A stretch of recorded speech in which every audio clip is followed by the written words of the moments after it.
Ya, sehingga ka jatuh cinta kadang buat setting-setting ka jak pasah lah kau. Kanya nanya masalah pertanyaan ji kibau pun pasahnya. Pasah sebetul ji hanjit puduk barang kepat. Na istilah talu, na istilah pasah, na istilah kunu. Itanya ijak cerai lah kau, ibuh nan pasah. Padahal ijak cerai lah kau ji. Sehingga na urang yang kira jeut cit uri nang bicerai lah kau. Hanjeut. Ilang nu lupa berusaha wate sule berpisah dengan almarhum Purumoh. Mutulih bak koran, istrinya telah mencerai sule.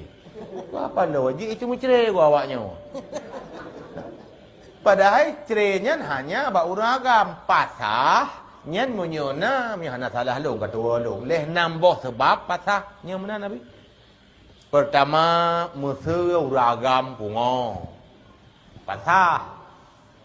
Atau nak penyakit menular lagi seumpama HIV, pasah.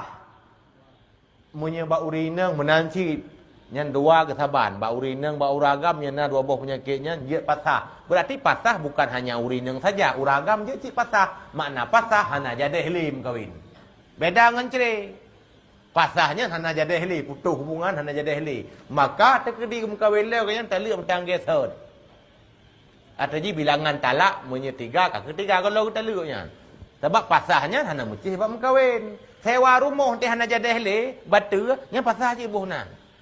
Kaya mana? Pasah sewa. Pasah je hana jadi hele.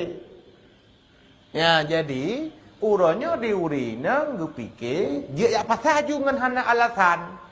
Hanjut. Kedua, alasan berikutnya apa? Menyebab urinang dia ke pasal uragam maah tak pegah na masalah dan kemaluannya. Boh tutup dengan tulang, boh tutup dengan daging. Yang nak istilah lo dalam bahasa Arab. Yang pijak ke pasal uragam. Uragam dia pasal urinang bila impoten. Itu juga impoten bukan impoten. Lado impoten kan dari pun, lado nadudau. Yang dari pun, yang dia pasah aja langsung. Tapi dudau kedih baru sakit, hanjit laju, jak pasah barang kau. Puisit, yak lapor ilaya bak kadi, uronyo bak kewaket. Nyan diurinang liha gelapor, sejak uro lapor tercatat tanggalnya, sampai setahun tunggu sembuh. Hana pulih baru dia pasah. Selesai dua tu. Kena aturan ni. Nasi sabah tu. Yang tak baru ulam iaitu hana gubi nafkah. Nafkah lahir. Nafkah batin dalam mazhab Syafi'i hanya wajib seumur hidup sekali. Mazhab Syafi'i. Apakah hana wajib sampai-sampai? Nyan sebab hana suah pun wajib. Wajib ngerawan tu. Cuman be hana sagai ke wajib be oleh agama teu mudah benar tiga. Kemudian yang lain sunat-sunat tu. Maka terkedi ura agam ke berangkat ke jauh Malaysia hana ke kirim nafkah batin sebab hanya kirim nge WA. Yang nak ke kirim nafkah lahir hanya pasah. Bahkan kewajiban hanya sekali. Yang kedua alasannya hanya pasah karena nafkah batin kewajiban dari urineng bi ke uragam. Berarti nafkah batin hak uragam bak urineng. Nafkah lahir hak urineng bak uragam.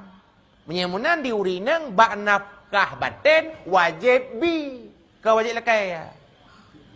Bak nafkah lahir di urineng je ketunggai wajib uragam bi.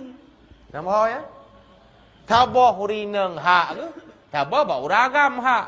Tabah bak urinang wajib, tabah bak uragam wajib. Baik lawak-lawak hak dan kewajiban. Menyamunan bila nak kirim nafkah hanjit pasah. Nafkah nak kirim pi nya na limit cit dalam mazhab Syafi'i paduk trip hana gebi. Malah ge pegah apabila kamu tonton hana gebi diurinang ketanggung ke rawa ge ngaji rawa ge gubi bu ke rawa ge gubi bu ke kana ge nyan tekedi kaya suami singom teka kamu numpak jet pegat ke hutang. Bayi kata long kapet thut jeut. Jadi hanya sembarangan si pasah-pasah berangkau. Nyan masalah pasah. Cuman urunyo ibuh judul pasah hante jauhkan tu itu madu juga. Nya pasah hante carat. Sebab lu atahana ada bunuh adu. Kayak mana abi? Cuma lu atau boleh. Lagi abah bunuh gaji laju pengacara ujung-ujung kata lu. Bila alasan syariat bunuh hansip hana hut lu ya. Sebab anjir lu orang kau punya hansip alasan lagi syar'i. Ya. Ban hana hut lu urinangnya kagum kawelan. Berarti udahnya kagum dina. Punya hana hut lu. Sangkar jawab nyamunan pertanyaan. Pertanyaan lagi jawab bahu begitu ya. Untuk sesi yang